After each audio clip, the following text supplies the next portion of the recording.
But one of the things that I did commit to at the retreat was to be more available to people in the Outlier project as a source of truth and information for wellness, because I think there's a ton of missed data and miscommunications available that are really frustrating. And you can have the same information not apply to one patient and then apply to the next patient. So I can understand why in 10-minute visits that you've waited an hour to get into while you're running behind. It's frustrating, and I'm hoping that this will be helpful to you. So again, if you don't have some way to take notes, paper, pencil, journal, whatever, I'm actually going to have this slide set be available. And of course, the recording will show it too. So you don't have to write down the notes for what's on the slide, but you'll need this information you'll need something to write with or to document with while you're doing the activity. Okay, so for our outliers, what is our prescription for health and wellness? In my world, as a physician and as someone who specializes in reversing disease and in helping people lose weight, improve their metabolic biochemistry, there are really three things that I'm looking for all the time. And this, I hate to break to you, but you probably have at least one of these because almost every adult does by the time they're 20. And most of the time, what we look for in clinical medicine are just those things above the water, the tip of that iceberg. When in fact, what's happening often in your teen years, your 20s, your 30s, and 40s is all these other problems that are underlying that we don't look for on a routine basis. And this is really, really important because what we screen for in clinical medicine, when you go to your doctor and you get your glucose screening, your cholesterol, blood pressure, that's a snapshot in time. And many people will often think to themselves, I have a doctor's appointment coming up. I'm going to be a little bit better than my baseline. But what we're not capturing is what's happened for the last 2 decades, the last 4 decades, all the habits, behaviors, and mindsets that have brought you to that point. So the big three things I think about, I look for are insulin resistance. That's the number one starting place of diabetes. And your cells, when they become insulin resistance, they will eventually overcome your pancreas and your liver's ability to regulate glucose. And the liver starts storing fat in it, it becomes dysfunctional, and your whole metabolism is put off because of that. The second one is inflammation. There's very few tests that we can do in clinical medicine that show inflammation that are covered by insurance. There's a whole vast amount of testing that we can do that insurance doesn't cover, and then people don't know that they even have access to. They don't ask for the tests, and doctors and their 10-minute visits. And of course, when I say doctors, I'm actually including nurse practitioners and physician associates, et cetera. But no one's looking for this. And yet that whole bottom of that iceberg is present. And this is what many times we're finding are linked to not just autoimmune diseases, but cancers. We think the immune system probably plays a big role in cancer development and progression, recession, blood clots, cardiovascular disease, which that includes heart attacks, but also strokes, and then any type of vascular disease in your body, your arms, your legs, whatnot. The third thing I'm looking for is vascular dysfunction, and that's going to show itself as stiff arteries. When I take your blood pressure is higher, that's because the pressure is higher in them due to them being more stiff, less flexible. And that's where when you have stiffness, you start to have damage to the inside lining of the blood vessels. And where damage is, that low density lipoprotein, the LDL cholesterol, starts to get stuck. And as it sticks and hardens, it eventually forms into atherosclerosis. So most adults, even my very healthiest adults, have one of these three generally. They just don't know it yet because no one's looking for the right things. And because many people don't have access to this, what I've done is really try to figure out a way, how can we get at the problem themselves, these three problems, when people don't necessarily have access. And so I'm going to walk you through a very short version of what I do with my clients and kind of get you thinking and brainstorming and really understanding where do you want to go in your health story next. But I want you to understand this is the context from which I'm coming.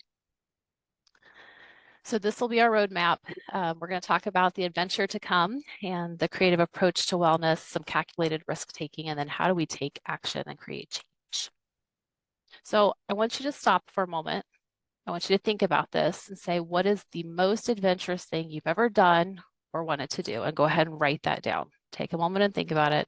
Some of you, I know this is hard because you've had a lot of adventures. but try to narrow it. What was the first one that came to mind? There's no way you could be an outlier and not have an adventure.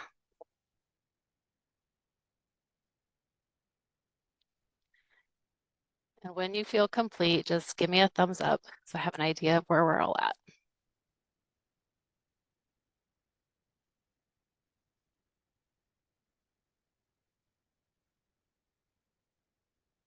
All right. So let's jump in. I want you just to have that adventure written down because that's where we're going to start in a few minutes. And I didn't want to bias you as we start talking here in this next section. I want you to think about what optimal health means to you because every one of us is going to have a different answer. And I want you to think about, is it simply habits like better sleep and more activity? Is it getting off of medication and avoiding going to the doctor? Is it spending more time with family and friends and having the energy to do that? Is it having less stress and pressure? Is it something else completely? But I want you to take a moment and write down, what does the term optimal health mean to you? And there is zero wrong answer here.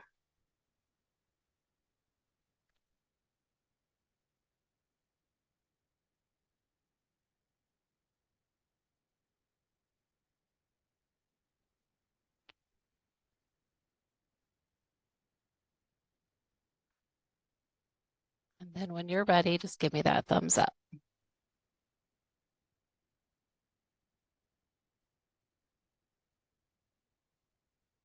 Perfect.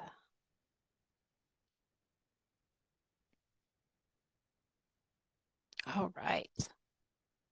Kathy, I just realized you're walking on a treadmill. I looked over and you're just walking along. I love it.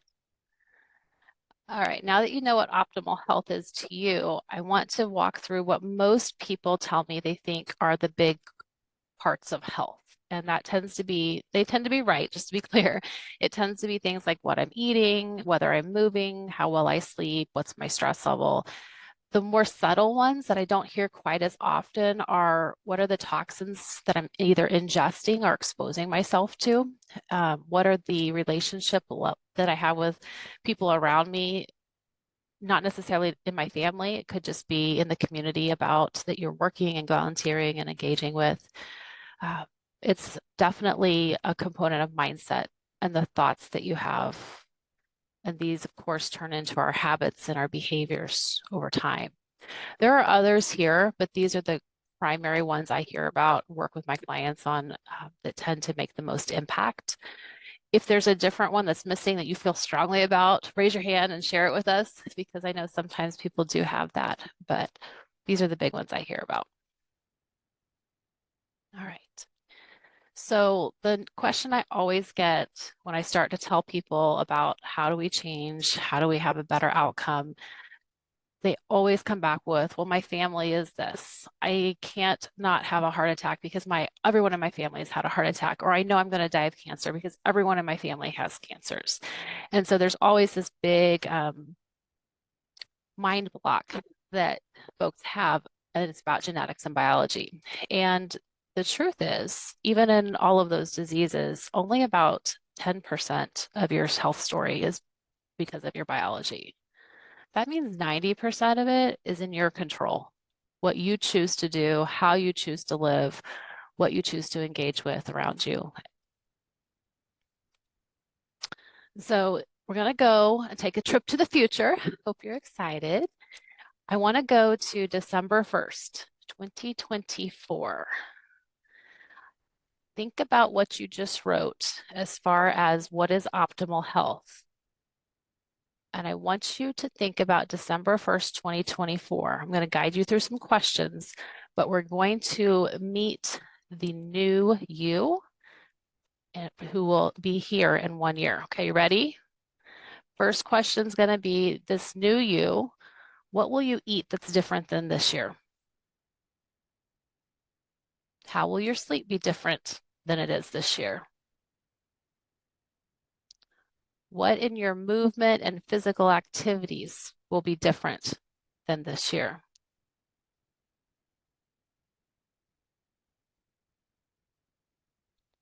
What habits will you have that are different This might mean you're giving up a habit that's not so good, or that you're gaining a habit that is a good option. What mindset will you have that is different? Again, this may be introducing a new thought and a new paradigm, or taking one away. And then digging really personally, relationships. Which relationships need to be released from your life? Which relationships need boundaries in your life? Which relationships need forgiveness in your life? And as you consider relationships, I want you to dig really deep and ask, what about the relationship with yourself? What part of the relationship with yourself do you need to release? What part of the relationship with yourself needs boundaries? And what part of your relationship with yourself needs forgiveness? This may go all the way back to childhood, or it may be something more recent that comes up for you. And the purpose of all these questions, even though we're going through them somewhat quickly and compressed right now, is to really give yourself permission to think in a way about your health that you probably haven't been invited to do before in this level. And that's all important because you can't have a future life that's different than today. You can't achieve that optimal health that you just defined if you don't know where you're coming from and where you're going. So for some of you, that destination may have been to feel more in line, body, soul, spirit. Sometimes it may be spending more time with a child, a parent, another loved one, or maybe being in nature more instead of at a desk and inside. Maybe it's introducing more color in your diet, learning how to store, cook, grow, purchase different types of produce that you didn't get raised eating. Maybe it's more time, just time to pause and reflect, time to do the things you've always wanted to do. But whatever that future life looks like, whatever adventure you're wanting to have in your life is dependent on you having optimal health. So we have to figure out where our optimal health is. And that leads us to the creative approach to wellness. Because one of the things that I have found as a patient and as a physician is it's very, very structured and it's very protocoled. It's almost like it's an algorithm. Eat more, eat less, move more, and just sleep better. And who knows what that means, right? So we're going to get real creative here about wellness. And we're going to do some problem solving because in all of the things you just did, one of the things your brain is doing is starting to find reasons it won't work. Your brain is starting to scan the environment you've created in the last few minutes and say, well, it won't work because I have two jobs, or it won't work because I'm taking care of someone, a child, a family member, or someone else. It won't work because I don't have the money to do that, or I don't have the time. I don't have the support, right? Your brain is looking for reasons that this will not work. So I want you to identify, what is your brain coming up with? What are those problems it's creating that need to be overcome? And let's just own them. So take a couple minutes and write those down.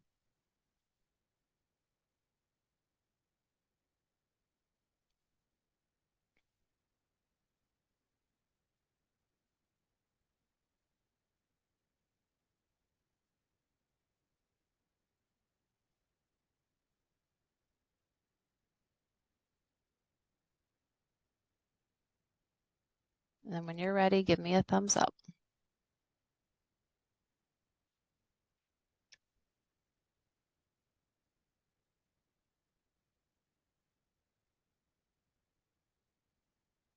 All right. I'm going to pause and check in. How are we doing? Am I rushing you too much? No. Tom says no. Anybody feel like we need to slow down? Just let me know and we can go slower, okay? I tend to get real excited and caffeinated for these talks, so I talk quickly. Now we're going to take our challenges and we're going to start experimenting and we're going to create some fun things here. I want you to think, What are three health things that you would love to try that you haven't? You can't have tried it before and then said it didn't work. It has to be something new, okay?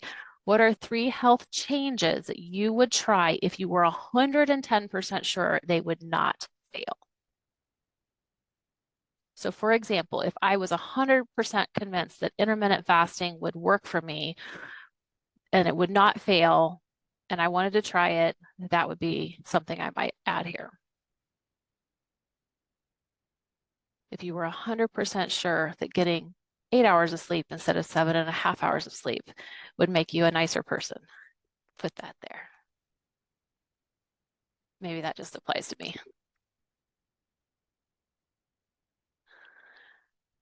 And then when you have your three health changes, give me a thumbs up.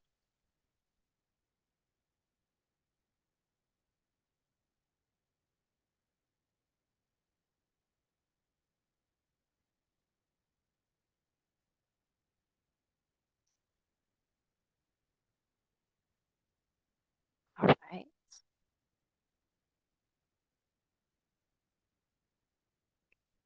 Now we're going to go even deeper.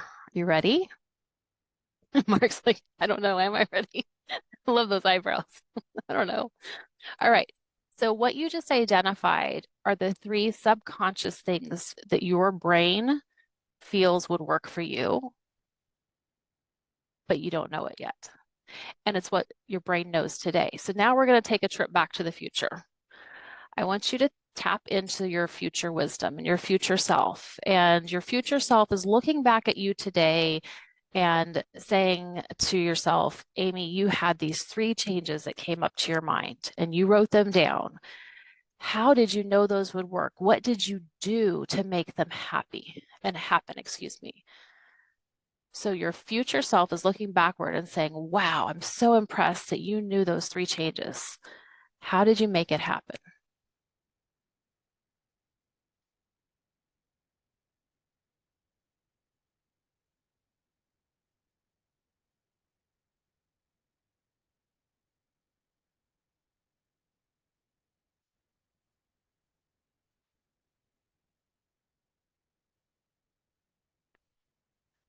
And I know I'm being really pushy and nosy here, so take your time.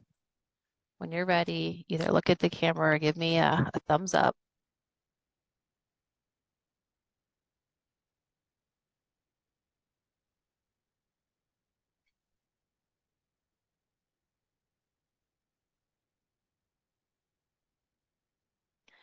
When you are complete with those two versions, your current version and your future self reflecting backwards, what you're going to see is not just the what, but the how, because you already know how to do these things. You already know them. We just have to figure out how you know them and where they are. So when you're putting them together, that's your experiment. And the beautiful thing in science about experiments is there is no right and wrong. They work, they don't work, and it's just new information. And so as you're going along, if you say, using my intermittent fasting example, if you find out, hey, I've got 4 kids, I can't do intermittent fasting on the weekend, that's not an experiment failure. That's just an experiment clarification on what was working for you and what wasn't working on different days of the week. And so we have to get away from the idea of all or nothing thinking when it comes to our health and realize that some of these health changes are modifiable day by day. Maybe in the summer with my kids, I'm going to eat different than in the school year, right? So you have to give yourself that freedom and flexibility. So as you're thinking about this and as your brain is continuing to ruminate on it over the next few hours or maybe even few days, I want you just to give yourself permission when you find yourself saying these are either ors, that see if you can make them a both and. And the most important thing to talk about is our accountability and boundaries. So I want you to think of 3 resources that you're going to need over the next year to engage yourself to reach your full optimal health. And these resources might be people. It could be your doctor. It could be Google. It could be having a person. It could be Surrey. It can be a library. It doesn't matter what it is. You just need to have three resources that are going to help you be accountable to yourself and to have boundaries to protect yourself so that you can become and evolve into the person of next year. So take a moment and write down those three things that will give you accountability and boundaries.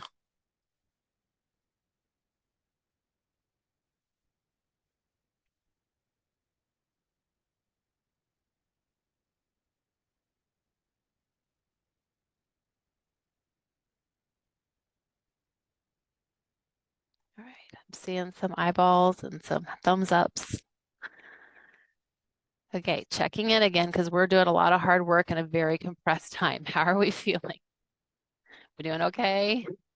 Nobody feeling too overwhelmed yet? Okay, good. Now we're going to talk about risk taking. And don't one of you even think about telling me you don't like risks because you wouldn't be an outlier if you weren't willing to take risks. So you may not hide behind that excuse. All right. Outliers take risks. That's who we are. So let's talk about how that applies to our health. I want you to think about everything you've got in front of you, right? All those things you've written down so far. What risks are going to come with you making these positive changes in your life? I know I'm probably thinking of risks in a different way than you're used to, but even good things have risks. So, what are the risks with the positive changes that you're wanting to introduce?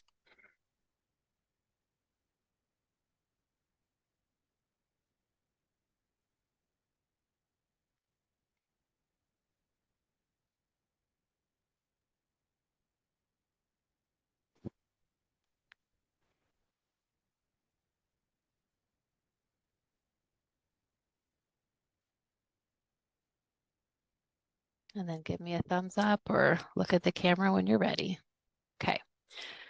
The flip side of that, what is the risk of inaction? What is the risk that's going to come if you don't make these positive changes?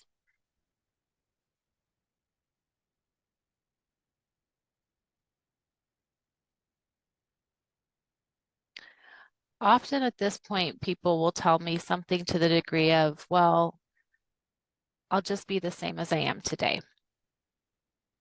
And that's true to an extent, but in health, one of the things about our bodies is it never turns off, right? It's not like I can shut my computer down and restart it. Our body is always on. So even if you change nothing, the truth is, if you wait a year, you're really not going to be at the same place you are today. You're going to be worse off because your body's been dealing with those actual problems for yet another year. So unlike the computer that can reset, our bodies are constantly evolving and they're doing that in whatever context we've given it. So as you're thinking about that, what are those risks with not making a change in your lifestyle? Write those down too. And then give me a thumbs up or a eye contact so I know you're good. Okay.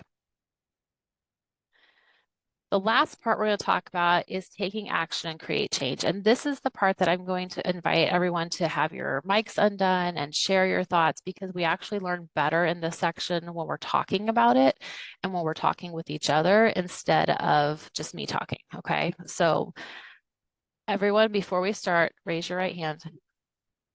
I know it's goofy, just go with it. And say, I promise to not judge anyone else or myself during this section. All I right, good. promise. Okay. Everybody else promise? Because we have to get sometimes really, really open and uncomfortable and vulnerable with people. And so I may throw in some of my own here as well, just to make sure that we're all feeling that same level of discomfort, how should we say.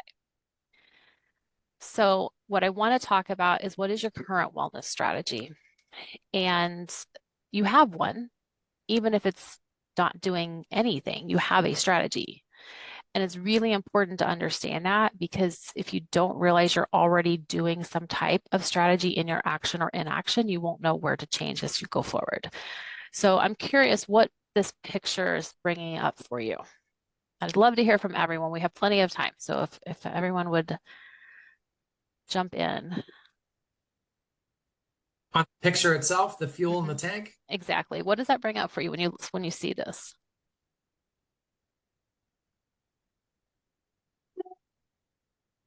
I Well, promise what it's I'm not a trick feeding question. myself determines how well my engine's going to run. Yeah, nutrition makes a big deal.